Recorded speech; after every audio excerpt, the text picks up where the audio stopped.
alors juste avant qu'on commence, je tiens à le préciser, là on est mardi, et quand j'arrive au bureau le mardi, on me dit qu'est-ce que tu fais ce soir, et en général je fais genre on est mardi, et là mon collègue il dit mardi, donc c'est trop frais pour nous. Ouais, carrément. Oh, salut à toutes et à tous. Vous retrouvez Mardi. Salut toutes les mardis, salut tous les mardis. On se retrouve cette semaine avec un nouvel épisode, le numéro 6. Voilà, on n'a pas perdu le compte. Ça fait très plaisir. Alors cette semaine, on est désolé. Victor Font, désolé. Désolé Victor Font, cette semaine. On t'a trahi. Ouais, c'est bel et bien une trahison. Victor Font avait proposé 2 sujets qui ne convenaient pas tout à fait. Le premier parce qu'il n'y avait pas assez de matière.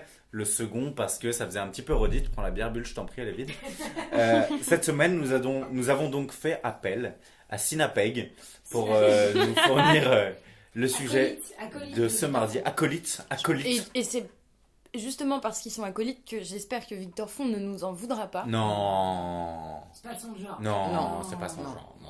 Il n'est pas rancunier. Alors, toujours pas de nouvelles d'Alec Fact-Check. Bah non. Toujours au Guatemala, je crois. Mais bon, on on n'a pas trop de nouvelles. On s'inquiète, mais il reviendra certainement avec de nouveaux fact-checking encore plus exaltants. Enfin, on l'espère du moins. On l'espère du moins, tout à fait. Alors, cette semaine, Synapeg arrive en force. En effet. Avec un sujet particulièrement intéressant que j'ai hâte de soumettre à mes 2 invités que vous avez déjà eu l'occasion d'entendre. Bulle. Hello. Ah, c'est bien, c'est bien. Je varie quoi. C'est très très bien, mais j'aime beaucoup. Surtout que le hello, je suis pas sûre qu'on l'ait dit encore. Non, on l'a pas encore dit. Ouais. Juliette. Dur de faire. Dur de faire. Dur comme fer. Alors Juliette, toujours dur comme fer. Alors ce sujet, cette semaine, qu'est-ce que c'est Juliette? On t'a déjà dit de rigoler bruyamment. Oui, c'est vrai, j'ai le rire muet. Merci. Alors cette semaine, Synapeg nous propose... Tadam! Donc, Bulle, est-ce que tu pourrais définir les termes du sujet?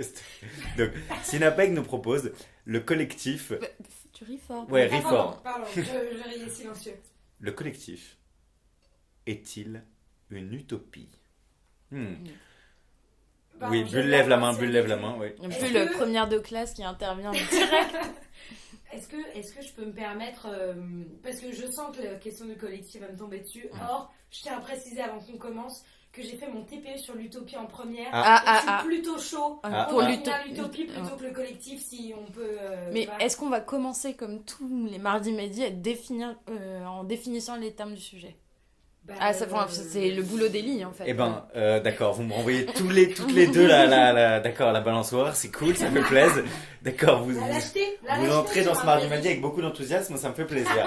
Alors vous savez quoi, cette semaine on va pas définir les termes pour laisser libre cours à notre faculté d'imagination et de digression parce qu'on est plutôt fort pour ça. Alors bon, évidemment, je me chargerai de mon boulot habituel de remettre les choses sur le droit chemin ou en tout cas sur le chemin de mardi midi. Chut, les voisins.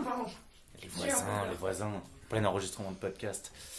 Donc on va pas définir les termes. Ah bon? Non. Donc le collectif est-il une utopie? D'accord. Donc merci Bulle. Je sais pas ce qui s'est passé. Je me l'explique pas. Ça y est, moi qui pensais avoir accueilli 2 invités intéressantes ou quoi. Là, on a genre utopique. Bah tiens Bulle, tu vas t'y coller. Ah putain. Le collectif est-il une utopie? Bon, première chose qui se passe à la tête là, qui se passe dans ton esprit quand on dit ça. Ne souffle pas Bulle, tu peux y arriver. Ok. Le collectif est-il une utopie? Non.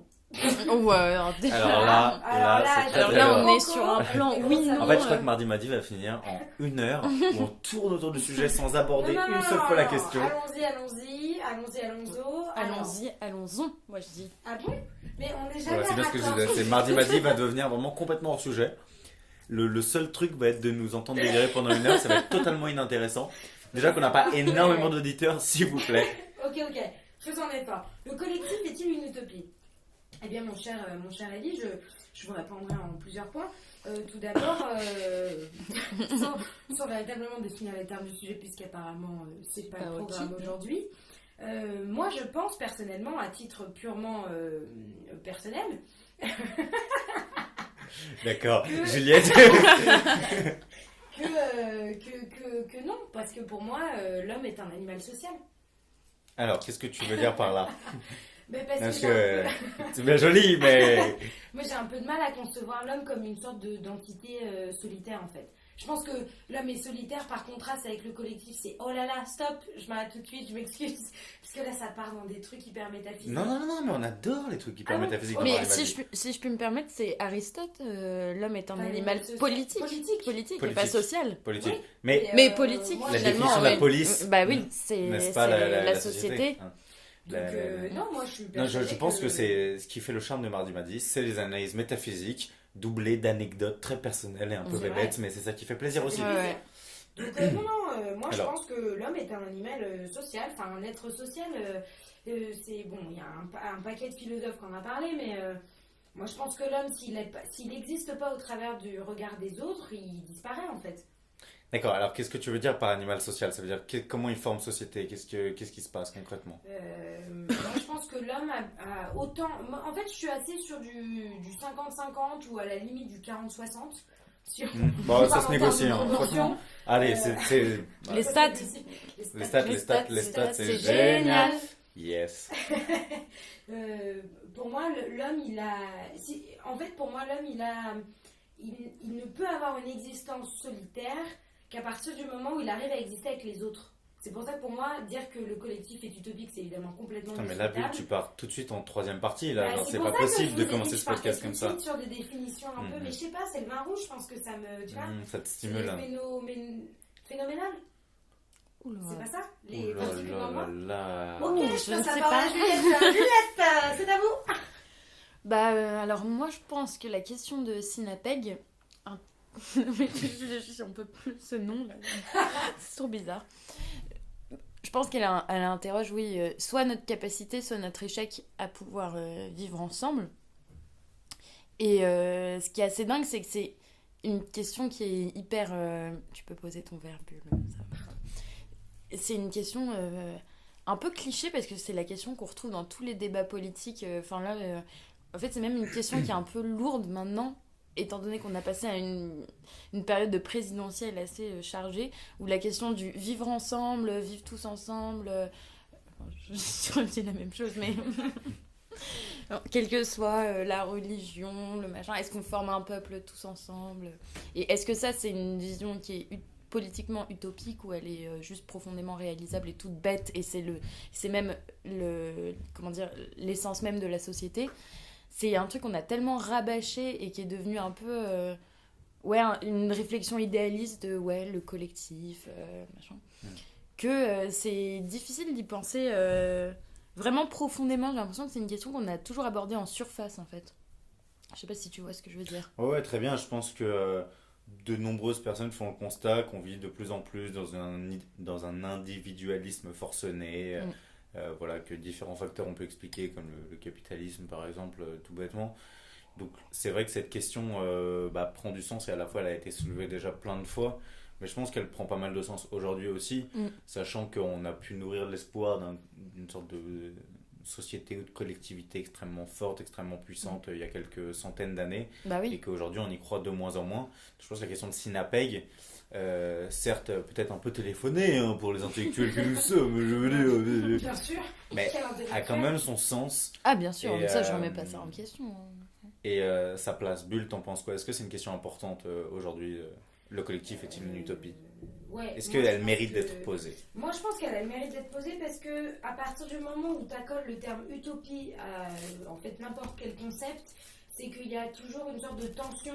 Ou un doute. Tout à fait. Un doute que c'est possible. Sur le fait que soit c'est possible, soit au contraire c'est irréalisable. Et je trouve que c'est d'autant plus intéressant que, de fait, on a souvent tendance à penser que l'homme vit en société, tout simplement parce que c'est le cas en fait. Il y a quand même très très peu d'exemples de gens qui arrivent à vivre en autarcie totale, à part les ermites ou, comme on dit dans le langage un peu plus soutenu, les cénobites. À part ça... parce que c'est un jeu de mots. Non mais attends, écoute, je n'ai rien dit. Je vois Juliette qui me regarde avec de gros yeux, genre tu vas la faire celle-là, tu vas la faire. On a entendu facile. Mais je pensais que tu allais la faire. Eh bien non. Je ne la fais pas. Ne la fais pas, mais en tout cas, pourquoi je dis ça? Oui, parce qu'à partir du moment où on considère qu'il y a quelque chose d'utopique dans l'idée de collectif, c'est qu'il y a effectivement un doute, une tension, et c'est ce que tu disais avec le principe même de l'individualisme aujourd'hui.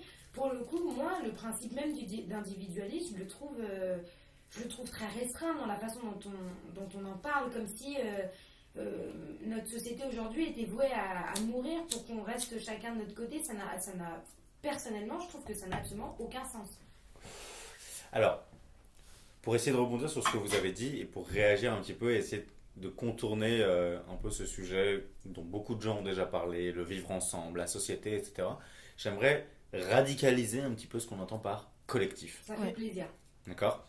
Par collectif, je vous propose qu'on n'entende pas le vivre ensemble de la société à l'échelle de 60 millions d'habitants, mais vraiment une pensée dont, disons, l'échelle principale sur l'échelle collective et non pas individuelle. Je m'explique. C'est le genre de société où, en gros, tu déciderais, par exemple, Bulle ou Juliette, d'aller vivre avec 10 amis dans une maison à la campagne où vous feriez votre propre potager et vous essayeriez de vivre dans l'autosuffisance et l'autarcie la plus complète. Est-ce que ça fonctionnerait ou pas? C'est-à-dire vraiment... Ça, tu penses que c'est comme ça que tu définirais le collectif? Non, je pense que le collectif, ça va bien au-delà de là. Il y a plein de degrés différents, mais je vous propose de le radicaliser à l'idée de vraiment vivre dans un collectivisme. Tu vois ce que je veux dire? Parce que moi, ce que j'entends... pas simplement une société, mais un phalanstère un peu à la Fourier du 19e siècle, etc. Un truc, Oui, parce que moi, ce que j'entends dans le collectif, c'est l'idée que c'est pas forcément... c'est pas quelque chose qui est restreint... Restrictif? Oui, c'est pas quelque chose de restrictif dans la mesure où tu peux dire je dans un collectif et on t'entendra.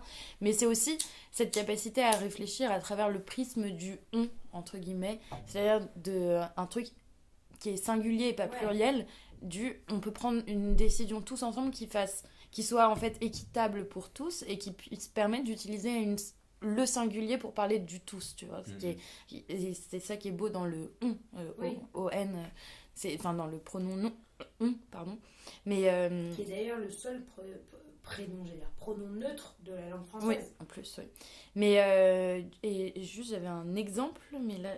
pardon, je t'ai coupé. Non, mais il est parti. Enfin, c'est pas un exemple, c'était une citation. C'est parti. Mais oui, c'est quelque chose qui, par exemple, Camus avait parodié la phrase de... Bon, Camus, ça parle surtout à Bulle, notamment. Mais avait parodié la citation plus que célèbre de Descartes... Tu vois, je pense donc je suis, en écrivant je me révolte donc nous sommes, donc c'est en faisant un lien à effet, dans l'homme révolté, un lien entre la singularité et la pluralité, et qui est en fait une pluralité qui n'existe que par quelque chose d'uni et de collectif, tu vois. C'est pour ça que quand tu dis collectiviser les choses et tout, je suis d'accord, mais en même temps je suis pas d'accord parce que c'est bien de le penser radicalement, mais c'est pas que un mythe un peu, comme tu disais, d'une société autartique qui se débrouille toute seule, ou machin. Autartique, ça se dit? Je sais pas. Je crois que ça se dit. Enfin, là je m'égare un peu, mais je sais pas. Mais tout ça pour dire quoi? Je ne sais plus. Non, je vois très bien ce que tu veux dire. Moi, je suis hyper d'accord avec Juliette, d'ailleurs. Je suis tout à fait d'accord avec toi. Voilà. Je pense simplement que c'est le débat politique par excellence aujourd'hui. Je pense que c'est la question politique aujourd'hui. Cette espèce aussi de division qui règne. Besancenot en parlait il y a assez peu de temps sur le plateau de On n'est pas couché. Il disait, voilà, la division est un poison. Oui. Voilà. La pensée collective, et il disait, vous êtes bien sympa de dire, oh, ils nous font chier ces grévistes, mais le jour où il vous arrivera une couille, bah, vous ne serez pas soutenus. Ouais. Donc, soutenons-nous mutuellement, et comme ça, voilà, pensons le nous, ou pensons le on. Mais je pense que on n'est pas des politologues, on n'est pas des experts politiques ni de société. Et en plus, on s'en fout. Et Pardon, non, mais... On s'en fout pas, mais je pense que ce serait plus intéressant justement d'essayer de voir si vous, ça vous conviendrait à vous. Ah oui, je veux bien. Non pas vous en tant que citoyenne française ou quoi, mais vous en tant que Bulle et Juliette, de vivre dans une micro-société totalement collective où toutes les décisions se prennent à l'échelle collective et où finalement la place individuelle est complètement reléguée au second plan, c'est-à-dire dans une espèce de phalanstère. Bah oui, ce que tu disais sur la citation de Besancenot, de la même manière que la division est un poison, l'unisson, entre guillemets, est un poison aussi. Ouais, je suis complètement d'accord. Alors pourquoi? C'est-à-dire que moi, dans mon idéal du collectif, c'est un collectif qui te laisse parler et te dire moi je aussi, sans qu'en fait tu en prennes avantage, tu vois. Le problème c'est quand quelqu'un prend l'avantage sur une situation et qu'il en tire profit. Mais l'unisson, c'est au contraire, tu mets de fait tout le monde sur un pied d'égalité et ça c'est très bien, mais tu peux peut-être censurer aussi l'affirmation de certains en uniformisant un système de pensée et un système de réaction aussi aux choses qui se passent, quoi. Je sais pas ce que t'en penses. Mais alors c'est quoi les bénéfices de l'affirmation des individualités, Bulle? Les bénéfices de l'affirmation de l'individualité. Ouais. Juliette dit que l'unisson mettrait tout le monde à égalité, pour certes, cela, moi, mais... je vais citer un philosophe qui s'appelle Thoreau, et non pas taureau comme l'animal, mais avec un H. Tu veux dire Thoreau. Pardon, Thoreau. Qui justement, Là, je comprends. voilà, là, tu comprends bien.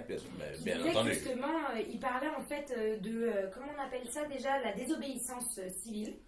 Et justement, c'était un texte qui parlait de...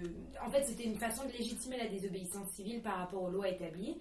Et il disait qu'il y avait une erreur très forte, notamment dans les politiques et autres personnalités de ce genre-là, qui avaient cette tendance à, justement, quand on parle de collectivité, ils ont cette tendance un peu à parler de la masse, de la foule, comme si l'individu au sein d'une foule, au sein d'un collectif qui est la masse, s'effaçait complètement pour devenir une sorte d'entité et de pensée complètement haute qui serait une sorte de tu vois l'individu en fait par rapport à une pensée collective. Et Thoreau qui parlait qui parlait de la désobéissance civile disait que c'était complètement absurde de penser ça comme ça, parce que dans une collectivité bien faite, là on parle d'un truc assez disons idéal, en tout cas dans une définition très stricte, de dire qu'un collectif, c'est tout simplement une somme d'individualités, de pensées et de consciences distinctes qui forment tout simplement un collectif d'individualités et de pensées distinctes. Et donc à partir de là,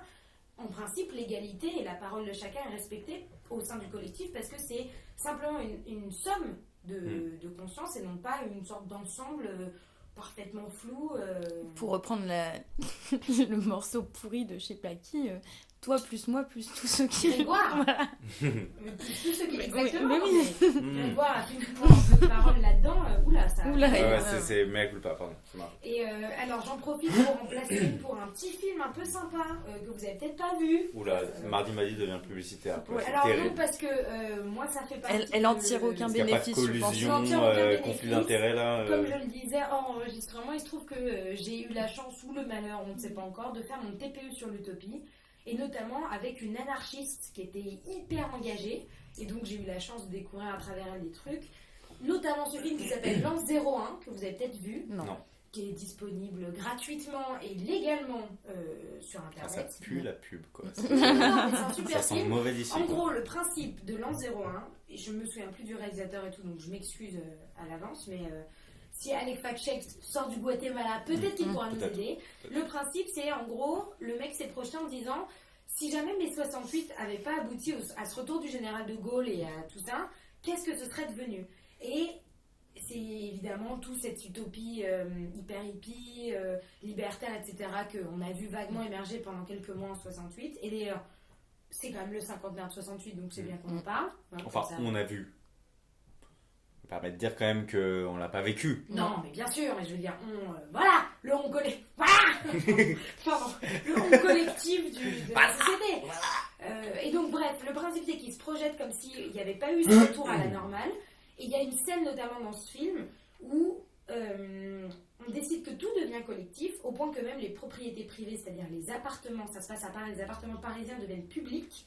Et il y a toute une scène qui m'a marquée, où il y a je sais pas comment on appelle ça, un porteur de clés qui passe en bicyclette en bas des immeubles haussmanniens, dans les quartiers un peu chics de Paris, qui sonne une cloche, et tu vois des balcons des immeubles, des clés tomber, et il récupère les clés pour montrer que tout le monde donne son appartement à la collectivité. Mais le film, j'ai pas compris, il fait de l'éloge justement du collectivisme ou au contraire De fait, il le fait. C'est un film qui est très hippie, où ça devient une sorte de société d'amour libre, etc. Mais bon, voilà, il est assez intelligent parce qu'il montre un peu les limites, mais ça, à la limite, c'est pas... Vous le regarderez si vous avez envie de le regarder. Mais en tout cas, cette scène où tout le monde donne ses clés et le donne avec plaisir, moi, c'est ça qui me fait penser, puisqu'on parlait d'utopie, pour moi, c'est ça l'utopie du collectif. Et c'est un truc où chacun est absolument ravi de dévouer sa personne au collectif au point que l'appartement finalement n'a plus d'importance puisque on donne tout ce qu'on a. La propriété la plus chère, la propriété la plus privée qu'on ait, c'est encore le lieu d'habitation qui te ressemble, dans lequel tu vis, le milieu que tu as créé. Ce qu'on appelle le chez-soi en plus, qui est hyper privé, devient d'un seul coup un bien collectif que tu donnes avec plaisir, au point que tout le monde le donne avec plaisir. Donc c'est même plus un microcosme qui deviendrait une sorte de squat, c'est l'intégralité de la capitale de la France qui devient une sorte de lieu collectif où chacun se balade où il veut.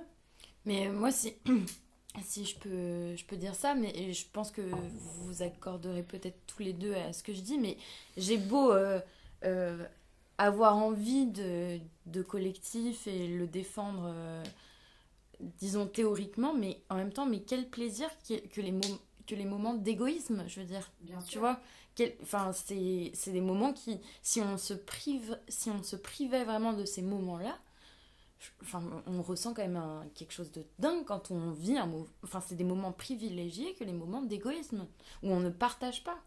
Ces moments qu'on vit juste pour nous et juste pour nous, quoi. Alors justement, est-ce que tu peux nous partager un petit moment, Juliette? Non, mais je pourrais pas te donner un exemple précis, mais c'est ces choses que tu fais pour toi ou même pour un petit groupe restreint où je veux dire, dans la vie, on hiérarchise tout ce qu'on fait et on le fait vers certaines personnes qu'on a privilégiées et on ne partage pas les mêmes moments avec tout le monde, c'est impossible.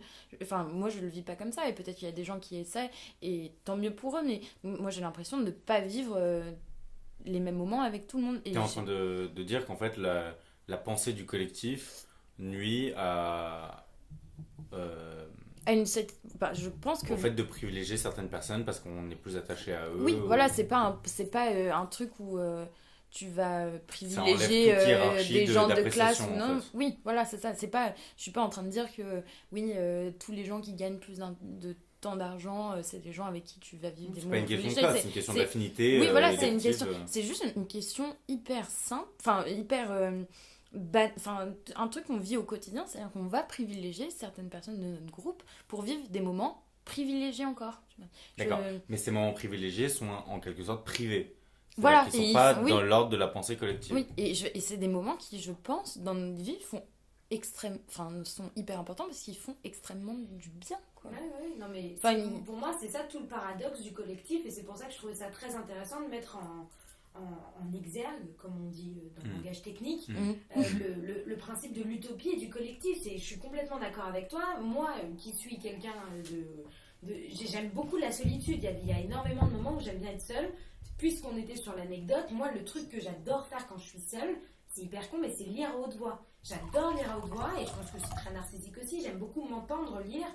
Et je sais que c'est un truc que je ne fais que quand je suis seule parce que déjà, soit on se moque de moi, soit juste c'est chiant pour les autres parce que je parle. Mais j'adore lire seule et j'adore lire à haute voix parce que je sais qu'il n'y a que moi qui m'entends. Oui, voilà, en fait, le risque du collectif, ce serait de censurer une intimité que tu pourrais avoir avec certaines personnes, juste par question de choix, d'amitié, de sensibilité que tu pourrais avoir. Enfin, je redis la même phrase, mais c'est quel plaisir que l'égoïsme à certains moments. Il faut pas que ce soit il faut pas que ce soit comme ça qu'on axe sa vie, mais il faut que ce soit des moments qui existent dans la vie de tout un chacun, quoi. Je crois. Oui, je suis complètement d'accord. Donc le collectif peut nuire donc à une forme d'intimité, une forme de solitude, etc. Dans sa forme la plus caricaturale, quoi. C'est-à-dire que dans ce cas-là, moi je pense que le collectif, on part sur carrément un autre mot, c'est-à-dire c'est le principe même de collectivité.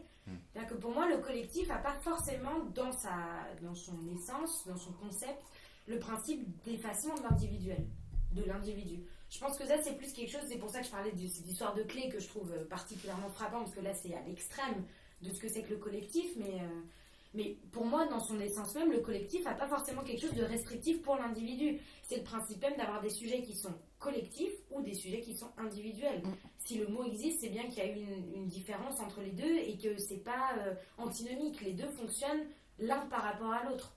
Enfin, Toute la question est de savoir à quel moment privilégier la pensée individuelle et à quel moment privilégier la pensée collective. Voilà, c'est ça. Oui. Si Parce je peux me qu'attention, on n'est pas en permettre train de faire l'éloge de l'individualisme, au contraire. Hein. Ouais, mais si je peux me permettre une petite référence philosophique, Rousseau, dans le contrat social, bon, très bonne je pense référence. que tous les philosophes qui connaissent un tout petit peu Rousseau vont me taper dessus parce que je vais dire sûrement des conneries, mais le penseur quand même de la volonté générale, qui consiste non pas vraiment en une somme d'individus, mais au fait que chaque individu puisse avoir des intérêts personnels et individuels, mais qui sache pertinemment les reléguer au second plan par rapport à une pensée du collectif qui saura, que chacun individuellement saura être la meilleure, et donc privilégier ça. Toute la question est de savoir à quel moment tu es vraiment dans le privilège de la volonté générale et à quel moment tu privilégies tes intérêts personnels. Comment trouver le bon équilibre.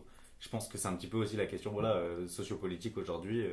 Comment trouver le juste équilibre entre la pensée du collectif de la société et quand même les intérêts personnels qu'il faut un minimum peut-être privilégier. Et ce qui est purement humain un moment de sa vie d'être dans une espèce d'ambiguïté entre le collectif et l'individuel, et c'est ce qu'on va reprocher aux hommes et femmes politiques qui est d'avoir un double discours. C'est au moment où il y a des micros de parler au nom de tous et d'avoir une espèce de morale qui est en fait hyper désagréable en tant que spectateur quand tu l'entends, parce que tu sais très bien, après ces mêmes personnes vont être impliquées dans des trucs où il va y avoir où en fait elles vont tirer de la situation un intérêt personnel, tu vois, et c'est quelque chose qui est hyper rageant, et ce qui explique aussi un certain dégoût chez les gens du discours politique, parce qu'en fait c'est un double discours en général. C'est le discours de la fonction qui t'impose à parler au nom de tous, et le discours de l'homme ou de la femme qui en fait est pas du tout raccord avec ce qu'il dit, parce que... Alors, pour rester dans le même sujet, est-ce que selon vous, cette pensée du vivre ensemble ou du collectif peut être une espèce de poids à un moment donné, ou une espèce justement de fausse utopie à laquelle on pourrait se raccrocher, une utopie au sens péjoratif cette fois, où en gros on voudrait absolument être dans un vivre ensemble à l'échelle de la société française, sauf qu'en réalité, comme on est 70 millions de personnes, c'est absolument impossible d'être dans un véritable vivre ensemble dans une collectivité. Est-ce qu'au bout d'un moment, ça ne devient pas une espèce de rêve un peu fumeux et en fin de compte, ça ne fonctionne pas? Bah, je sais pas, moi, en fait, en ce moment, j'ai un peu une sorte de prise de conscience, je sais pas d'où ça me vient, mais en fait, c'est énormément par rapport au discours aujourd'hui, qui est à la fois politique et très médiatique, de tout ce qui concerne la génération, les jeunes générations, donc, dont on fait partie, mais je pense aussi énormément les générations avant nous, après nous, les plus nouvelles, les plus jeunes, avec tout ce discours aujourd'hui sur la communication. Pour moi, c'est très lié avec tout ce qui est collectif et individuel, où le discours celui qui est le plus mis en avant, c'est que on ne sait plus communiquer, parce que c'est tout le temps ce truc qui revient de ces jeunes qui sont ensemble mais qui sont sur leur téléphone, le mot smartphone qui revient mais à chaque article, dans chaque ligne, en disant que les jeunes ne savent plus communiquer, les jeunes ne savent plus vivre ensemble, ne savent plus profiter du moment, que je trouve assez hypocrite en fait, parce que je pense que c'est tout simplement une sorte de fluctuation de l'individuel au collectif, une sorte de nouvel équilibre qu'on trouve aujourd'hui avec les nouvelles technologies, qui est hyper incompris par les politiques et les médias qui sont bien plus anciens, qui ont beaucoup de mal à comprendre ce nouvel équilibre concret. Et même si je suis pas... je pense que je suis pas énormément représentative non plus de ce truc-là, parce qu'effectivement, moi, quand je passe des moments privilégiés avec mes amis, j'évite d'être sur mon téléphone en permanence.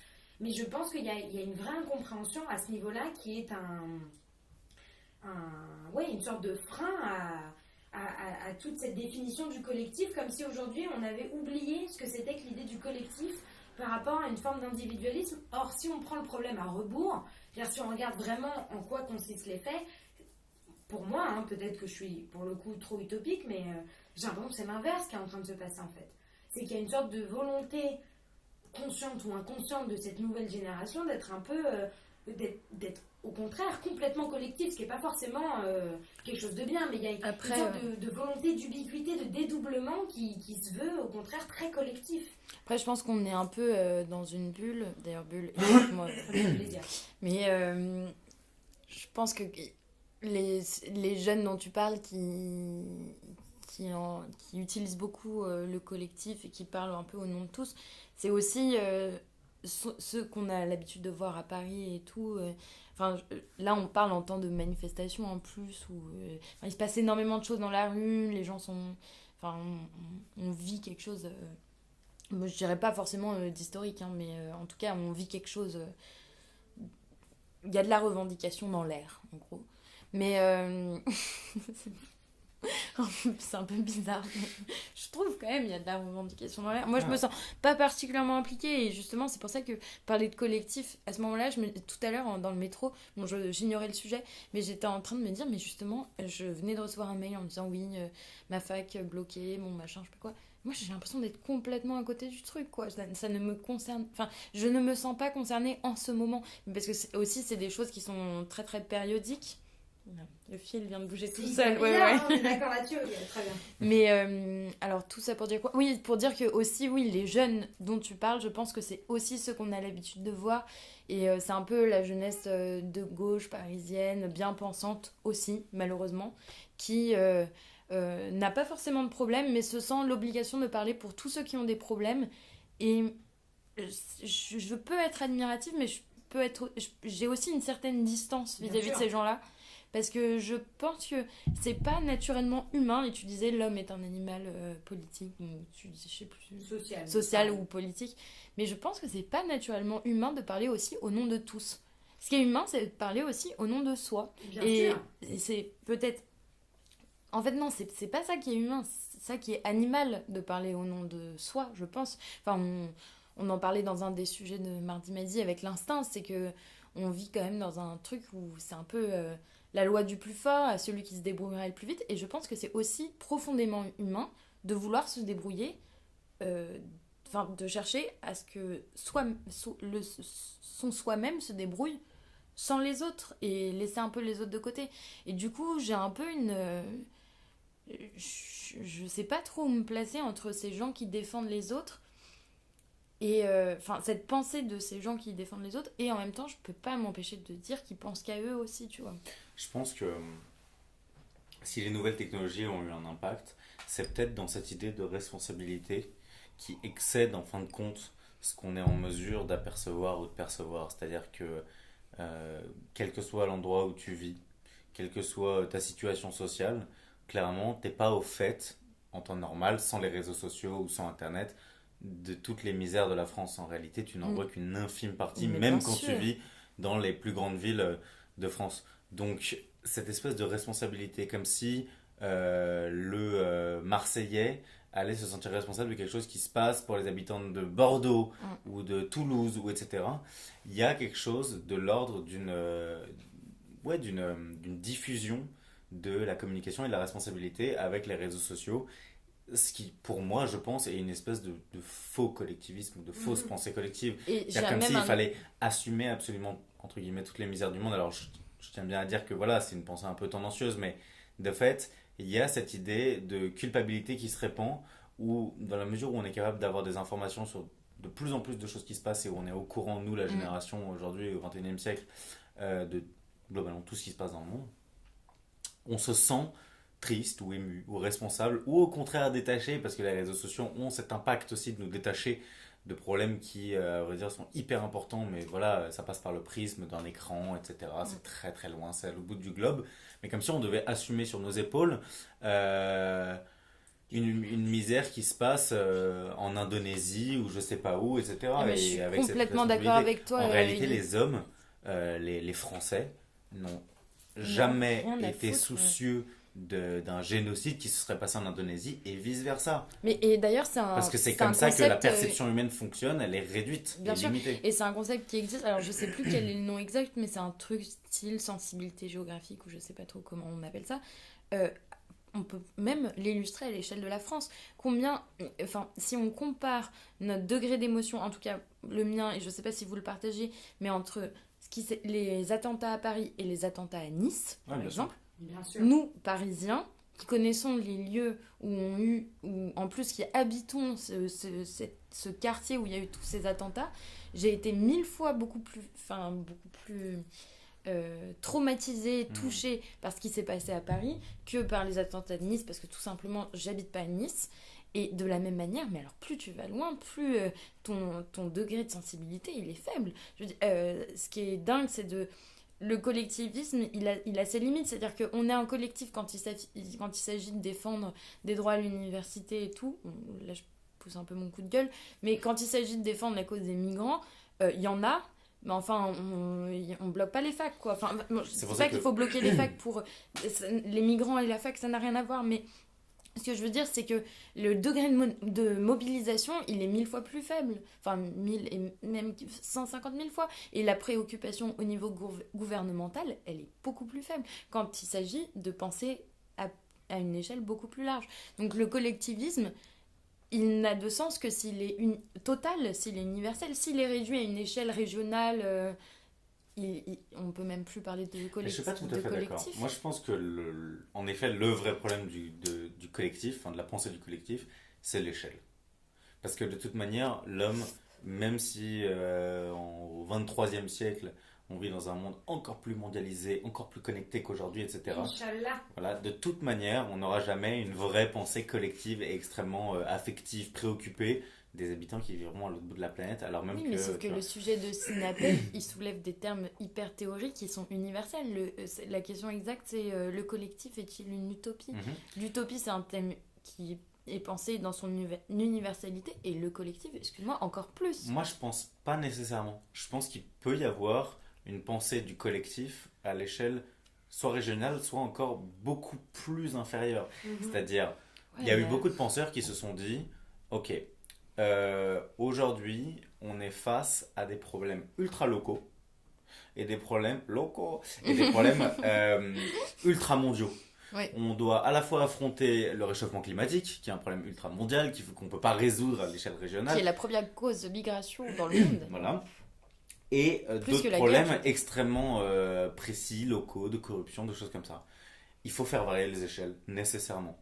La question que je pose aujourd'hui, c'est en gros, est-ce que c'est vraiment absurde de concevoir qu'il puisse y avoir un certain nombre de problèmes qui se résolvent encore beaucoup plus à l'échelle particulière, c'est-à-dire établir des micro-communautés de 50 personnes à l'échelle du monde entier, pour régler les problèmes entre eux, pour établir un vrai contact humain et surtout une vraie préoccupation, une vraie responsabilité, parce qu'à l'échelle de 50 personnes, quand il y en a un qui souffre, tu le vois directement et tu es à même de prendre en considération ces problèmes. En gros, est-ce que la solution aujourd'hui, loin de créer des institutions mondiales, l'ONU, etc., des COP 22, 23 et 24, etc., est-ce que ce ne serait pas l'inverse? C'est-à-dire d'établir une collectivité beaucoup plus précise, beaucoup plus ciblée, et est-ce que c'est une utopie dans les deux sens du terme? Ça veut dire, est-ce que c'est faisable?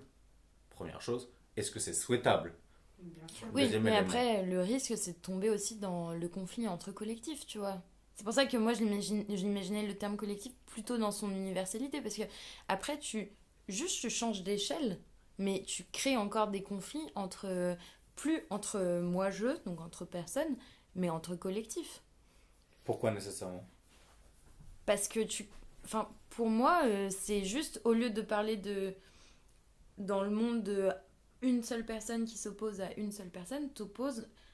Donc tu mets 50 personnes dans le même collectif, mais tu les opposerais peut-être à un autre collectif, parce que le bien d'un tel collectif peut engendrer le mal sur un autre collectif. Oui, mais si justement on établit une espèce d'autarcie de chacune de ces micro-communautés, pourquoi est-ce qu'il y aurait nécessairement des conflits? Mais c'est peut-être ce qu'on a voulu faire dans la question de l'État, genre quand on a créé des États, c'est-à-dire créer des collectifs qui, peut-être sont limitrophes entre eux, mais qui n'ont rien à voir. Sauf qu'en fait, on a toujours créé des liens entre ces trucs. On a créé l'Europe, on a créé l'ONU, on a toujours voulu lier les choses. Bah oui, parce qu'il y a une pensée vers l'ascendance, vers plus de liaisons, plus de élever l'échelle, etc. Ouais. Mais si on essaie justement d'inverser le processus, éventuellement, je propose quelque chose, ça peut être complètement absurde aussi, mais de revenir à un système qui a fonctionné plus ou moins, je le mets entre guillemets, pendant quasiment 1000 ans en France notamment, c'est-à-dire le système seigneurial. C'est-à-dire, il y a une entité générale qui est le roi, en gros, big boss de tout le monde, certes, mais à l'échelle très locale, il y a des seigneurs avec des micro-communautés à l'échelle d'un castel Ouais. et d'une propriété, avec des vassaux, toute une organisation. Oui, mais après, c'est ce que tu pourrais retrouver aux États-Unis ou dans les États fédéraux. Pardon, Bulle, vas-y. Mais je pense que c'est encore trop grand, c'est ça que je veux dire. C'est-à-dire que Ouais. même à l'échelle d'un État fédéral ou à l'échelle d'une région, je veux dire, t'habites en Île-de-France. Mm. Est-ce que vraiment t'en as quelque chose à foutre des problèmes des gens qui vivent. Dans la Creuse. Non, mais en Île-de-France, même en Île-de-France, même même en à l'échelle de ta Île-de-France. région, c'est ça que je veux dire. C'est-à-dire que, je sais pas. Enfin, ce Tu veux que je dire veux que tu te sens pas responsable de toute la misère de l'Île-de-France, en gros. ben, c'est non seulement ça, mais surtout, comment veux-tu développer une empathie telle Mais oui, non, mais... qu'elle s'applique à. Ah non, mais je suis d'accord avec Enfin, toi. je veux dire, en gros, la question que je pose, c'est à partir de combien Oui, de non. personnes l'empathie humaine s'arrête Ouais. et en gros la pensée réelle du vivre ensemble. C'est-à-dire Ouais. le moment où vraiment tu prends en compte la volonté de l'autre, etc., s'arrête. Moi, je pense qu'elle dépasse même pas 150 personnes. Ah, moi, je dirais moi. Hein. Je sais pas Bulle, ce que t'en t'en penses penses quoi. Parce Mais que là, ça c'est fait marrant longtemps que parce tu que- t'es. Moi, je suis hyper pas d'accord. D'accord. Mais super pas d'accord. En fait, pour moi, le. Parce que depuis que je parle, Bulle hoche la tête en mode genre. Oui, Oui, tout à fait, tout à Très fait. intéressant, très intéressant. Moi, j'ai pas du tout, mais peut-être que c'est. Moi, je suis pas du tout d'accord avec vous. Enfin, pas du tout d'accord, calmons-nous. Pour moi, le principe même d'un. Parce que je suis. Enfin, moi, je me suis arrêtée, mais. Pour moi, le concept du collectif, je suis complètement d'accord quand on dit qu'un collectif universel est inenvisageable. Pour moi, je suis complètement d'accord. Ça n'a pas de sens de parler d'un collectif universel, parce que pour le coup, c'est parfaitement utopique, ça n'arrivera jamais. En revanche, un collectif qui soit à échelle réduite, moi j'y crois. Et pour moi, c'est pas du tout une question de nombre, c'est simplement une question de. Que ce soit une question de valeur ou de priorité, ou une question de tout simplement de problème qui va en commun. Pour moi, c'est vraiment la définition du collectif. C'est-à-dire que tu te sens dans un truc collectif, tu t'impliques dans une collectivité à partir du moment où tu partages quelque chose. Que ce soit des valeurs, que ce soit des plaisirs, que ce soit ou au contraire des revendications, comme on peut voir en ces temps de grève. Et alors, à partir de là, tant que les revendications sont les mêmes jusqu'à un certain point, ça fonctionne. C'est-à-dire que pour moi, l'Île-de-France, si on avait véritablement des enjeux d'Île-de-France régionale qui nous parlaient à tous, dans ce cas-là, cette collectivité, elle serait viable. Ouais. Le problème aujourd'hui, et dans plein de...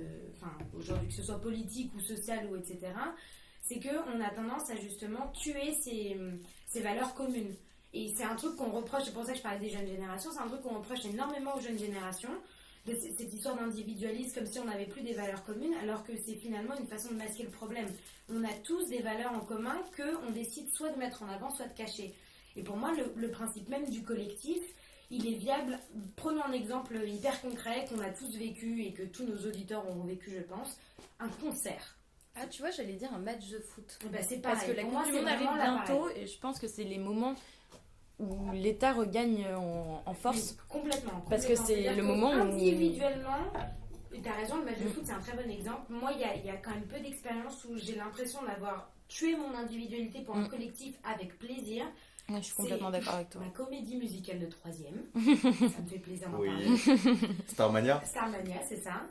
Les concerts, ce qui sont encore la même chose en plus grand, ou encore une fois les... Ce qui est drôle, parenthèse, c'est que Starmania, c'est quand même l'histoire de un certain nombre de personnes qui se sentent pas mal seules quand même. je trouve. Oui, non, mais tout à fait, mais C'est quand en même- gros, je parlais de ça parce qu'il y avait une histoire de chorale, c'est-à-dire que d'un seul coup, on te dit tu as une voix telle soprano, mezzo, machin, et on te force à rentrer dans une collectivité et c'est même pas à t'effacer auprès de la collectivité, c'est que ta voix doit être à l'unisson, c'est ce que tu disais au début, avec celle des autres. Et dans un Communion. concert, c'est à peu près la même chose, c'est-à-dire que il y a des concerts où ça marche avec les manifestations, les matchs de foot, où tu ne sais pas pourquoi, d'un seul coup, 1000 personnes vont faire 1 minute de silence. Il n'y aura pas un bruit.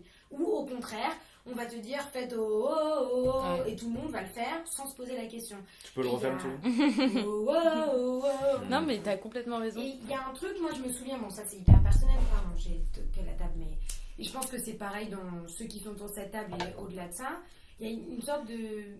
D'un seul coup, tu ressens la puissance du collectif avec plaisir. C'est-à-dire que tu effaces ton individu et ton seul désir, c'est de faire partie de la masse. Tu as envie de faire partie de cette voix unique qui chante, qui hurle, qui crie ou au contraire qui se tait.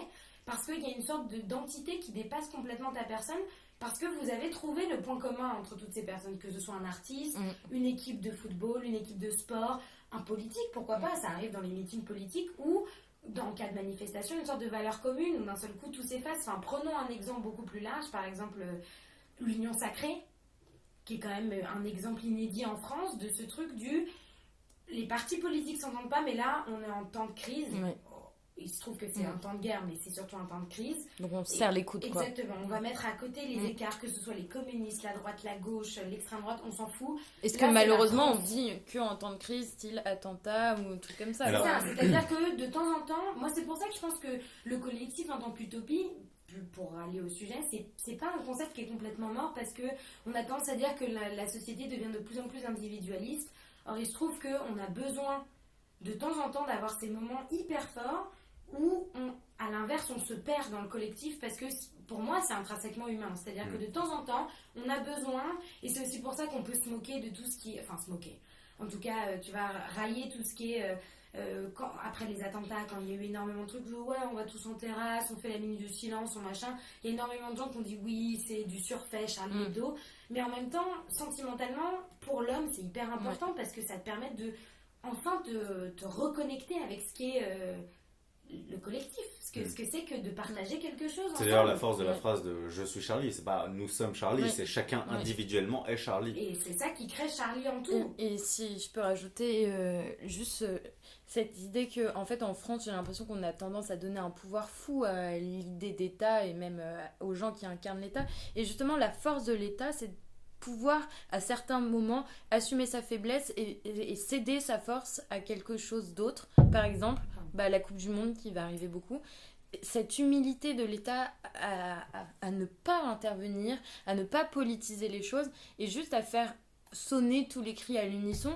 Et c'est peut-être hyper caricatural, mais c'est ces moments qui sont hyper jouissifs où tout le monde est derrière la même chose, quels que soient les conflits. Et c'est ce que tu disais en parlant d'union sacrée, c'est que c'est des moments où justement l'État s'efface au profit de quelque chose qui est considéré dans la vie, dans la continuité de la vie normale, enfin comme quelque chose d'un peu pas nul, mais disons pas intéressant, style un match de foot. Mais c'est des moments qui sont hyper forts où on oublie énormément de conflits d'intérêts et de conflits personnels pour porter une voix à l'unisson, et il y a une fierté, et c'est rare, et parce que là on parlait que de choses négatives, mais c'est rare justement de pouvoir assumer, parce qu'aussi on a peut-être peur du nationalisme ou des choses comme ça, mais c'est rare d'assumer une fierté de faire partie d'un collectif. C'est ça aussi le problème du collectif, c'est que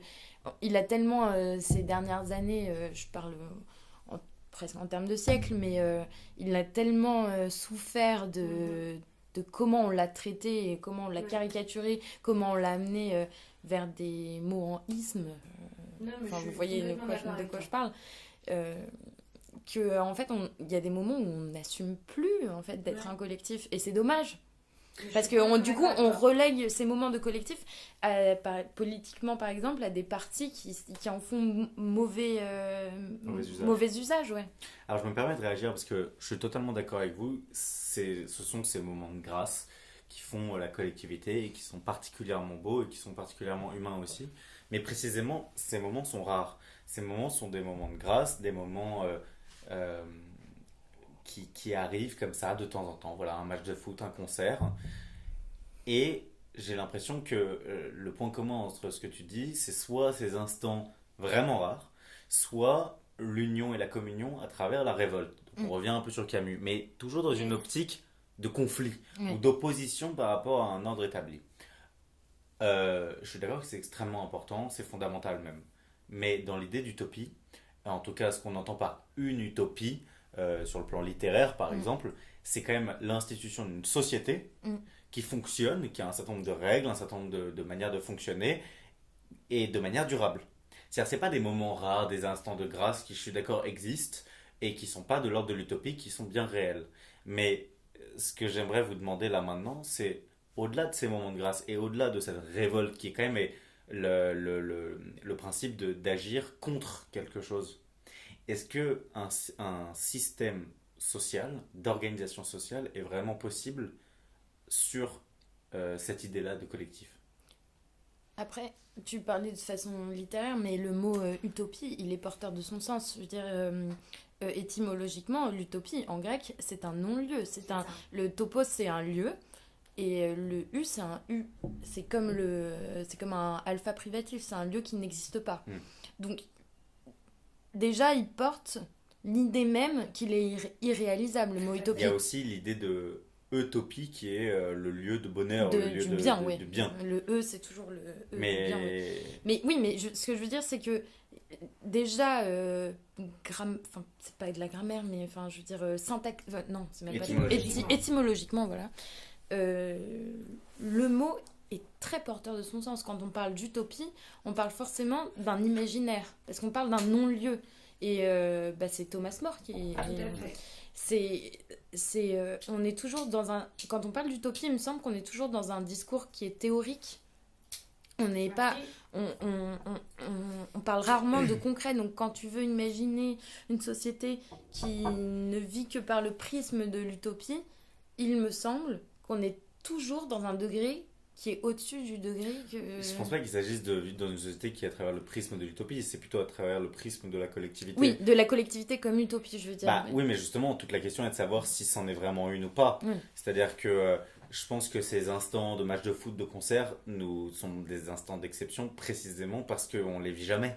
Oui, et parce que justement, ils sont utopiques dans la mesure où ce sont des non-lieux, ce sont des périodes qui ont un début et qui ont une fin, et après en fait ce sont des parenthèses, et après retour aux problèmes, retour à la vie normale, et retour aux tensions. C'est ça la question, qui ont été pendant une parenthèse oubliées, tu vois. Est-ce que ces tensions qu'on vit depuis un certain nombre de temps, ces problèmes, cette vie quotidienne, etc., est-ce que c'est vraiment nécessaire? Est-ce que c'est vraiment obligé? Est-ce que c'est censé être considéré comme la normale? Est-ce qu'on pourrait pas vivre autrement?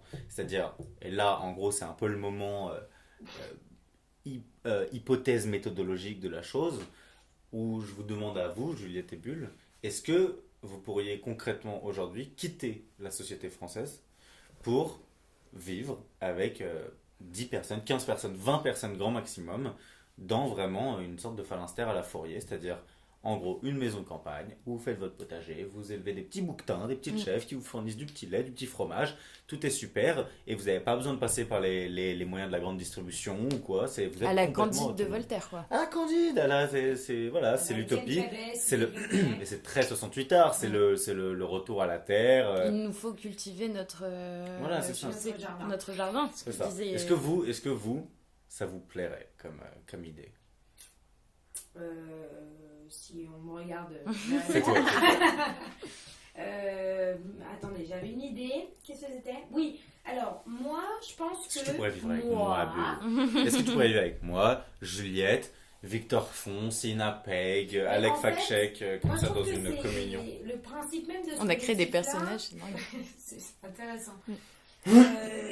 Moi je trouve que justement pour le coup dans ce collectif là il y a quelque chose de très utopique dans le sens propre du terme, c'est-à-dire irréalisable, dans le sens où c'est quelque chose qui est très souhaitable, qui est rêvable. C'est ce qu'on a vu justement en 68 ou même avant avec les phalanstères de Guise, Étienne Cabet et ce genre de projet. C'est que moi je trouve ça assez le principe même par exemple de ce truc de match de foot et tout, c'est quelque chose qui nous marque parce que comme tu disais c'est exceptionnel, mais finalement moi je trouve que c'est ce caractère exceptionnel qui est important. C'est-à-dire que c'est impossible en termes humains de vivre cet état d'allégresse collectif au quotidien. Ce serait nier même l'essence de l'homme, même si au départ je disais que c'était un animal collectif. Il y a quelque chose de très je disais social, pas du tout collectif, mais c'est pareil. Il y a quelque chose aussi chez l'humain de très égoïste, et je pense que dans les deux cas, c'est un peu comme tous les extrêmes sont mauvais. Ce serait absurde de nier l'égoïsme de l'homme, tout comme ce serait absurde de nier son état collectif.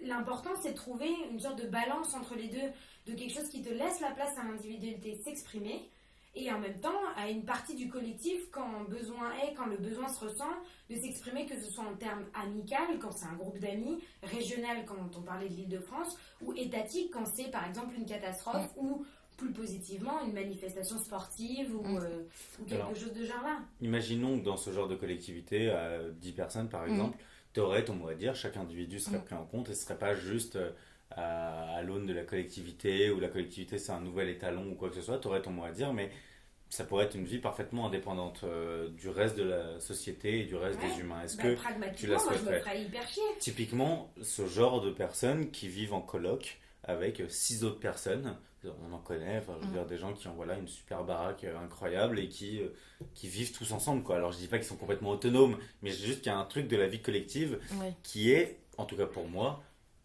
un peu une forme de fantasme. Peut-être aussi. que aussi cette idée que tu as d'une collectivité utopique, c'est peut-être ce que nous on peut appeler en fait l'amitié, c'est-à-dire être dans un groupe de 10, 15 personnes et de concéder des choses, en même temps d'affirmer ce qu'on pense. C'est ça aussi la relation d'amitié, c'est de pouvoir être d'accord et de pouvoir aussi dire que je suis pas d'accord et en même temps de vivre ensemble hyper bien. Mais tes amis, tu les vois pas quotidiennement. Non, Tu c'est t'organises pas pas avec eux pour savoir ce que tu vas manger tous les jours. Non, mais bien sûr, mais c'est aussi... Mais oui, mais c'est des moments que tu partages et je pense que c'est dans ces moments-là où... En fait, à qui tu concèdes des choses à part à ceux que t'aimes, tu vois. Bah oui, moi je suis complètement d'accord avec Juliette, c'est-à-dire qu'il y a quelque chose de très utopique dans l'idée d'une sorte de collectif général. Pour moi, le collectif, il se pense, c'est ce qu'on disait tout à l'heure et je tourne un peu en rond, mais avec une idée de valeur, c'est-à-dire que tu es prêt à concéder certaines choses de ta personne à partir du moment où individuellement tu vas gagner quelque chose ou le collectif va s'enrichir. À partir de là, ce serait complètement absurde et même je trouverais ça un peu stupide de concéder ta personne à quelque chose qui ne te ressemble pas ou qui ne te parle pas. C'est pour ça que l'idée d'une collectivité régionale se tient, étatique à la limite, mais mondiale, ça n'a pas de sens. L'idée, ce serait que justement, le principe même du chef d'État, c'est que lui, il est censé faire le lien entre les différents États pour essayer de créer une sorte de globalité mondiale. Mais au moins un faux semblant de... En termes d'échelle hyper individuelle et même amicale, le principe même, c'est qu'il y a des valeurs sur lesquelles, des valeurs qui sont presque au-delà de l'individu, que sur lesquelles tu te retrouves et sur lesquelles tu peux concéder des choses parce que c'est une valeur commune que tu partages et à laquelle tu peux sacrifier des choses individuelles. Mais plus c'est large, plus ça devient compliqué de se sacrifier. Alors moi j'ai une question, est-ce que pour une collectivité ou une communauté d'amis, vous sacrifieriez votre individualité et votre intimité? C'est-à-dire, est-ce que vous seriez prête à vivre une vie de collectif total avec des amis, avec ceux que vous aimez, comme tu dis Juliette, au point de sacrifier vos moments de solitude et d'individualité? Je pense, oui, mais après c'est théorique parce que je pense pas avoir vécu ce genre de situation, mais... en tout cas, ça te fait pas rêver, apparemment. Non, mais c'est pas que ça me fait pas rêver, mais c'est que je conçois tellement le concept de l'utopie comme justement quelque chose d'utopique. Enfin, je sais pas si tu vois ce que je veux dire. Si c'était possible. Volontiers, oui. Comme dit qui? Comme dit Sarkozy. Ensemble. Tout est possible. Tout devient possible. Tout devient possible. Putain. Oui, mais en fait... Shame on me, quoi. Non, mais en fait, tu vois... Tu vois, Ellie, ensemble... Non, mais Ellie, sérieusement, ensemble, tout devient possible. Il n'a de sens que... regarde, en 98, tout le monde dit Black Blamber. En 2002, Jean-Marie Le Pen au second tour, tu vois. Genre, le ensemble, tout devient possible. Il n'a de parenthèse que... Enfin, il n'existe que dans le moment qui a une fin, tu vois. Enfin, tu vois ce que je veux dire? Il y a un moment où on crie à l'unisson, puis il y a un moment où on parle pour soi. Enfin, c'est ça qui est horrible, de se dire que oui, on vit des moments heureux, magnifiques, où on se soutient tous, et en fait, 3 ans après, on se tire dessus, quoi. Enfin... D'accord.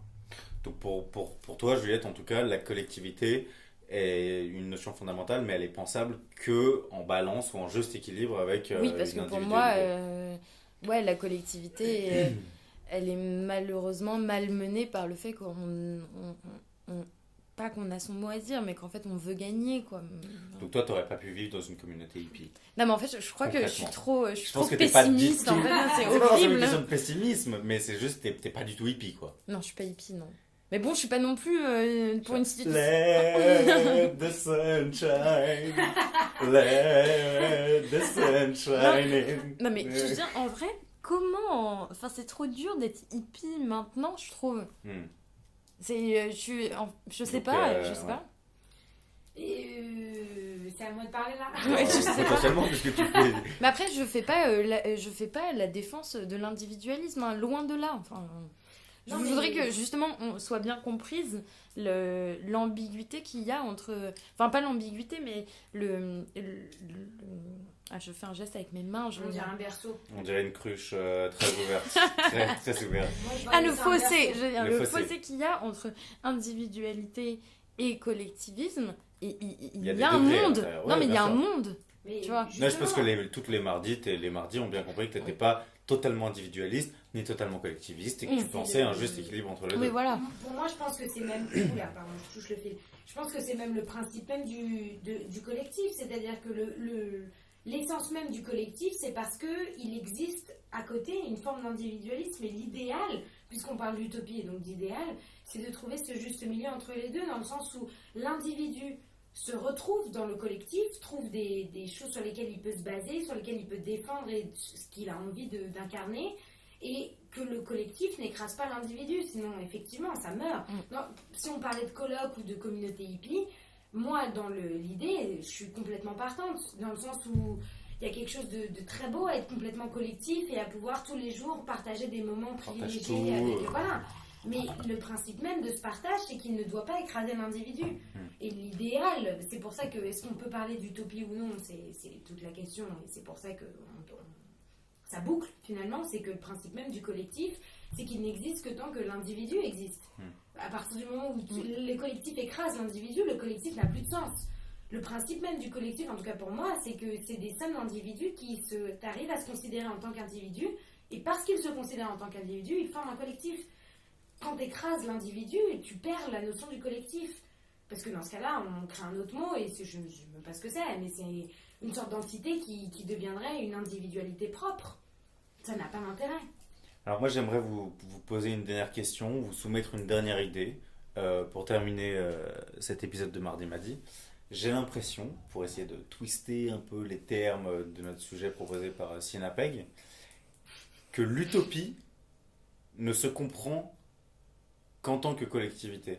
C'est-à-dire qu'on ne pense pas d'utopie de l'individualité. Tout à fait. L'utopie, dans toutes ses manifestations, n'a été figurée qu'en tant que société collective. C'est vrai. Mais peut-être parce qu'on vit Et dans un au contraire, monde la individuel. dystopie se Ça, pense c'est beaucoup plus sur le bien sûr. mode de l'individualité. Mais peut-être parce qu'on vit dans un monde qui est très individuel et que du coup, notre façon de rêver un autre monde, donc un monde utopique, c'est de le rêver collectivement, quoi. Ouais.